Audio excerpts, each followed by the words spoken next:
ট্রাম্পের সহযোগীদের 100 gigabyte email ফাঁসের হুমকি ইরানি হ্যাকারদের। মার্কিন প্রেসিডেন্ট ডোনাল্ড ট্রাম্প ঘনিষ্ঠ কর্মকর্তাদের কাছ থেকে হ্যাক হওয়া ইমেইলের ভান্ডার প্রকাশ করার হুমকি দিয়েছে ইরান। সংশ্লিষ্ট হ্যাকাররা রোববার এবং সোমবার রয়টার্সের সঙ্গে অনলাইন চ্যাটে রবার্ট সদ্য নামে পরিচিত হ্যাকাররা বলেছে তাদের কাছে হোয়াইট হাউজের চিফ অব স্টাফ সুসি ওয়াইলস, ট্রাম্পের আইনজীবী লিন্ডসে হ্যালিগান, ট্রাম্পের উপদেষ্টা রজার স্টোন এবং পর্ন তারকা থেকে ট্রাম্প বিরোধী হওয়ার স্টর্মি ড্যানিয়েলসের অ্যাকাউন্ট থেকে প্রায় 100 গিগাবাইটের সমপরিমাণ ইমেল রয়েছে। রয়টার্স জানিয়েছে হ্যাকাররা ইমেইলের বিষয়বস্তু বর্ণনা করেনি।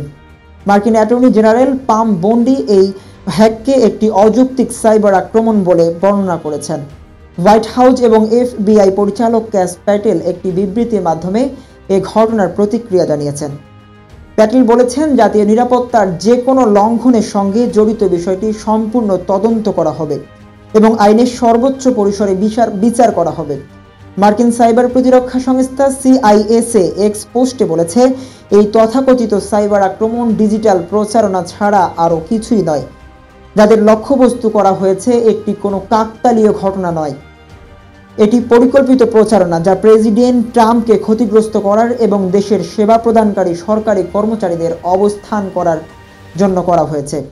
রয়টার্সের প্রতিবেদন অনুসারে ঘটনা সামনে আসার পর হ্যালিগান, স্টোন এবং ড্যানিয়েলসের কেউ মন্তব্যের অনুরোধের জবাব দেননি।